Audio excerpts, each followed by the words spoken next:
What's up, guys? Welcome to the Peer Review Podcast. My name is Caleb Davis, and today I'm going to be talking about the details surrounding the remaining teams in the postseason. And later on, I'm going to touch on the big picture implications behind the draft lottery and just kind of how to.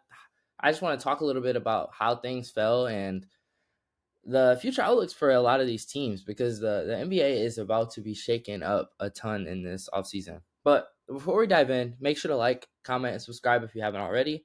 Also, follow me on X at CalebCD and TikTok at Peer Review Podcast to stay updated with the channel. Now, to start, the Knicks versus Celtics.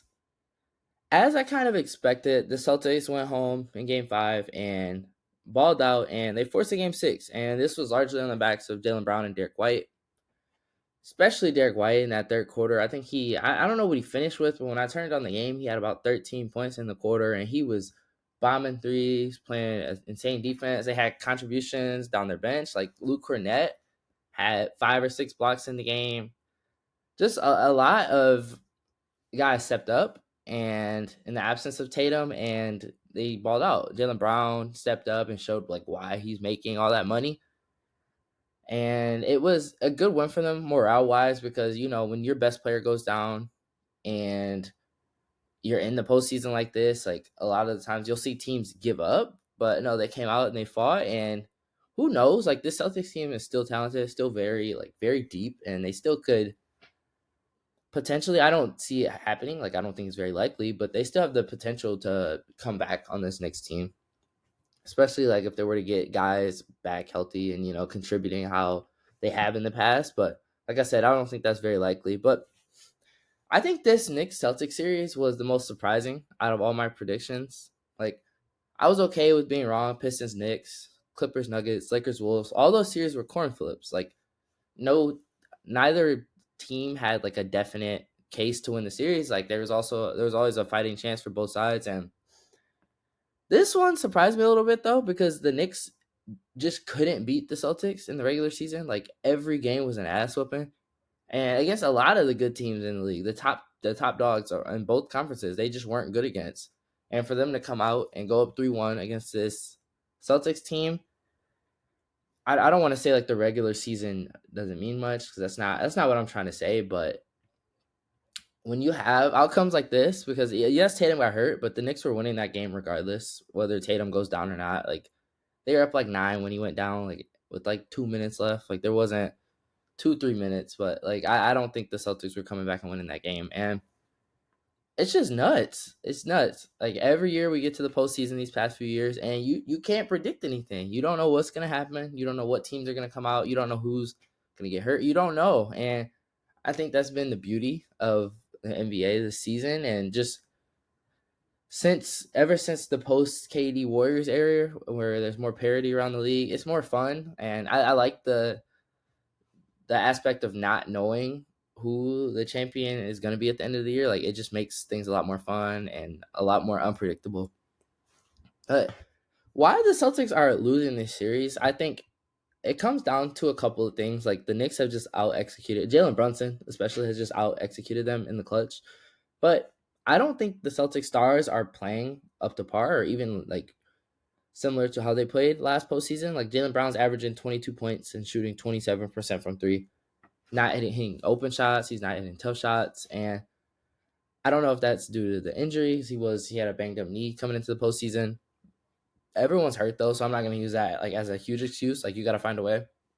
Porzingis has been dealing with this illness. I have, excuse me. Yeah, Porzingis has been dealing with this illness. Like I don't know really what to make of that. It's been since the end of the regular season. I genuinely don't fully understand. But like they were saying, he couldn't breathe. They had to take him out of game 6 or out of game 5. Like he played like 10 minutes, and he just has been a shell of himself this series. And then Drew Holiday, he's not been known for scoring with this team, but he's only been averaging 10, and he hasn't provided that bit of extra, I'd say, that the Celtics kind of need in this postseason. He also has been one of the ones, like in games that they've lost, you need a big three to kind of cut the lead down when you're coming back, and he hasn't been able to capitalize. Or you're up, and you want to hit a three to extend the lead from 9 to 12. He hasn't been hitting those shots, and I just think down the line, a lot of the Celtics have been playing well below their means, and the results are kind of showing. They're down 3-1, and they're probably likely going to lose. Down 3-2, actually, because they won that game. But they're likely going to lose in Game 6. Knicks are going to go to the Eastern Conference Finals, and we're going to see a Knicks-Pacers Eastern Conference Finals, which I'm not mad about. Now, why the Knicks are winning, like I said, they just have been out-executing the Celtics. In the clutch, a lot of these games, specifically games 1 and 2, those were the two that kind of like knocked the wind out of the Celtics, in my opinion. Going down 0-2 at home kind of struck your margin for error, and it just makes things a lot tougher mentally, and like all shots mean a lot more. Things have to fall your way a lot more. Like, who knows? The Knicks could come out and shoot 60% from 3-1 game. It's possible, like the Celtics did in Game 3. That's stuff you got to look out for. But as the defending champs, you're expected to respond, and I just don't think the Celtics did that. And the one thing that I like, the Knicks have done a lot in the series, and they've done a lot like during the regular season, but they go on these runs similar. I think the Nuggets and Pacers are similar teams where the entire team catches fire. You kind of get like team takeover, and it usually starts with Brunson, and it's usually a three on that right wing. He usually hits a tough. It's usually an open shot, creates on his own, or a tough shot, but it's usually a three on that right wing, and then the run starts. Then guys like Cat starts to chip in. He'll probably get like an and one, and then Mikal Bridges will come and hit like a baseline midi or a pull up midi at the free throw line. But it's just like an onslaught, and that's happened in damn near every single game of this series, besides the 2 losses. It's been tough, but like I said, I think the Knicks are going to close them out in 6. The Celtics have a shot, but it's not. I'm not super confident in it, and I'm excited. We get a new champion hopefully this off postseason. So exciting things ahead. Now onto the Warriors versus Timberwolves. The Timberwolves just closed them out in 5, and this series I was really excited for. And it's been knocking out all the legends, like just taking them down, our generation, one by one, and adding Curry and Jimmy and Draymond to that like roster of defeated superstars was gonna be a cool accolade for him. And yes, he still gets the bragging rights because he beats the Warriors. But it sucks that Curry went down, especially with an injury like a hamstring injury, which is something you can't really rush back from because that's like career altering, especially at his age. The Warriors just don't and just didn't have enough offense without Curry. If you think about it, Curry and Jimmy are the only top tier shot creators on the team, and when you have both like out there, leading different units, leading different bench units, or playing off each other, their offense makes sense. Like they can play off each. There's a lot more shot creation. There's a lot more like Jimmy's good at getting down, like getting to the rim, drawing fouls, getting free throws, and you kind of lose that element. And without Curry, they have to, there's a lot more possessions that end in ISOs or tough shots or grenades a lot of the time, and they have to play a lot more in transition to get their buckets or play fast and early in the shot clock, which they're capable of, but it's a tough way to play, especially in the playoffs. Like you're not getting out in transition a lot. Guys are running back more, especially against a Timberwolves defense, and it showed. They struggled a lot on offense. You had guys step up like Jonathan Kuminga and Pods, but in the end, it just wasn't enough. And if I'm being honest, I kind of thought the Wolves were going to win the series regardless. I just didn't think that the Warriors had enough shot creation. If they were going to win, it was going to be on the backs of their defense. But Anthony Edwards has just been so amazing in this postseason. Like, taking leaps, playmaker. And he hasn't even been, like, his best self. Like, he hasn't been as good finishing at the rim. But he's just been making the right decisions, hitting tough shots, hitting the big shots, and winning you games. I have the Wolves coming out of the West. They beat my Lakers, and I think they would beat both the Thunder and the Nuggets. I think Anthony Edwards is on a collision course, and I think that he gets a ring this season. Just my guess. It's looking like things are gonna hopefully pan out that way. But as for the Wolves in this series, I think Julius Randle was the wild card for the Timberwolves this postseason, just in general. He shot 39% from 3 on 5 attempts against the Lakers, which was well above his means and above his average. And then in this Warriors series, he's kind of dipped back to around his shooting percentage. He's at 28% in this Warriors series, but he's still just been so much better at rebounding, defending, especially like on the perimeter and one-on-one matchups, like in the post. He's been good as a help defender. He's just upped his intensity, upped his defensive approach, like just doing a lot more stuff that you're not used to Julius Randle doing in his career. And what a better time to do it than the postseason when your team's fighting to potentially make it to not the Western Conference Finals, but potentially the finals. And I think the one thing he adds to their offense, just to kind of wrap this up, he's a playmaker. And that's one thing, like Cat was a great shooter, great floor spacer, but Julius Randle just adds a different element of offense because he's a better post player. He can pass out of the post. You can run action with them. And like when Ant's getting double, you have another outlet. Whereas Cat, he wasn't a horrible passer, but he's not, going to get you 10 assists in a game like Julius Randle has. Like in that bully ball aspect, like he just offers a different element, and he's been playing really well. Happy to see it. Now, to end out the 2025 draft, I just want to talk about those top 3 teams, touch on the top 3 picks, kind of how I see each team playing out. And it's crazy. It's crazy to think that the Mavs ended up with the number 1 pick after trading away Luka. Like, you get rewarded with another generational talent, and it's exciting for them. It kind of, before this happened, before they landed this pick, they were kind of stuck in like a purgatory because it was like, do you trade AD since Kyrie's going to be hurt? Like, while his value's still low, or do you keep this team and just try and route it out? Adding Cooper Flag gives you a whole another like 10 years of having a young superstar. Like, it's just a complete 180, and love it for the Mavs, if I'm being completely honest.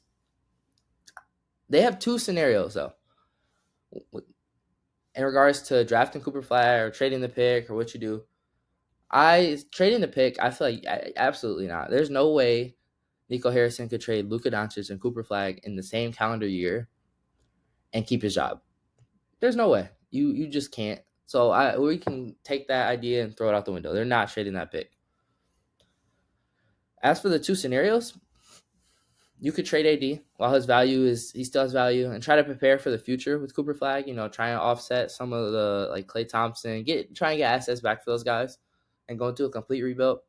Or the more fun alternative, you could keep Flag with Klay. Kyrie will eventually be back. Hopefully, get back in form. Have AD, have Lively, and then fill out the bench with complementary pieces. Excuse me. What if Cooper Flag is just really good right away?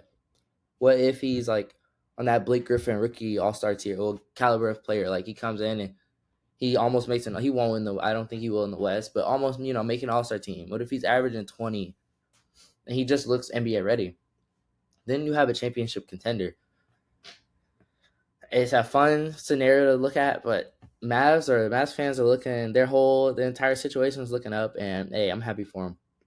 Now on to the number 2 pick, the Spurs landing it. They're in perfect position to go out and land Giannis. I thought they had the pieces before acquiring the 2nd and 14th picks. Now, it's kind of a no-brainer. Now, getting Giannis right now would land you at least, because he's 30. He's at the peak of his prime right now. You get at least 3 to 4 prime years of having Wemby, De'Aaron Fox, and Giannis. Like, that's an insane. Giannis and Wemby alone is just an insane duo. You got to think about that core. Plus, you throw in guys like Castle. God forbid, you don't have to lose them in the trade. But you have a trade package of the number 2 pick, the number 14th pick, some combination of Devin Vassell or Keldon Johnson, and salary fielder, and you have just an array of a bunch of different picks you can throw out. Excuse me. Now, I've seen the reports like Giannis saying he wants to stay in the East, the Nets and the Raptors. I get staying in the East. Trust me, I do. I think the path's easier over there. All the stars are going west, but what the Nets and the Raptors don't really make sense to me, because if that's the case, you might as well just stay with the Bucks. You go to either of those teams, you have to deplete like all their assets to even make it there, and some of his criteria that's come out allegedly is that he wants, to play with a star, wants to be in a big market. So I'm not fully understanding it. I would love to see him on the Spurs, though. I've been saying this since the Bucks kind of flamed out in the postseason. I've been on my 2K fake GM hat, going into Trade Finder, playing with the NBA's like ESPN's like trade machine, just trying to figure stuff out. can work, and I would love to see it happen. Now, to finish off my last team, the Sixers with the third pick. I think they are the ones that lucked up the most, outside of the Mavs, obviously. But they're the ones that lucked up the most because things were looking a little bleak for them. They're coming off this injury-riddled season. They have a bunch of older superstars. They have some, young guys coming into their own, but they have a lot going on. And now they have the third pick, which allows them to, they're, I think in the mock boards, it was either VJ. I'm not going to try and pronounce it. I don't want to butcher it. And then, or Ace Bailey. And I mean, you can't go wrong with either. You could always trade the pick, but they just have a lot more flexibility, a lot more wiggle room. The Sixers have some decisions to make, though, because they have 3 really good guards, and they all can't play together. You have Tyrese Maxey starting. You're not moving off of him. Quentin Grimes came to the Sixers and just flourished. What do you do with that? Was that legit, or was he just playing, alongside worst play? Like, was he just getting a lot of the shots? That kind of Bradley Beal and Washington treatment, like when no one was around him. But it still takes talent and skill to score like that. I think he's very talented. So I'm wondering, you start Tyrese Maxey, Quentin Grimes at the 2. Then where does that leave Jared McCain? Because he looked like he was going to win Rookie of the Year. He looks like he has star potential. And do you flip him? I don't know. Do you keep him coming off the bench? Like, I think he's young enough, and as kind of like your 6 man, it's possible, but that you can't stay like that forever. Eventually, you have to. I would think, insert him into the starting lineup, but who knows? And then you have your forwards. You got Paul George. You got Kelly Oubre, maybe, and then Joel Embiid. Hopefully, this is all hoping that he's back and comes back into form. But the Sixers, they have better options now, and that's kind of all you can really ask for. I just can't get over how this draft kind of played out and how this postseason's been playing out. As a basketball fan, very excited for the future. I'm very excited to see how the postseason plays out. I'm very excited for this offseason. But that's all I can say on that. That's all I have for today. Thank you all so much for tuning into the Peer Review Podcast. Let me know your thoughts. Who won the lottery? Let me know in the comments. Whose future out of these 3 teams is looking the best? Who do you think wins the West? Who wins the East? Who wins it all? Let me know in the comments. And please make sure to share the podcast with your friends and family, as well as follow us on X at CalebCD and on TikTok at Peer Review Podcast. That's all I got for today. It's the Peer Review. Signing off.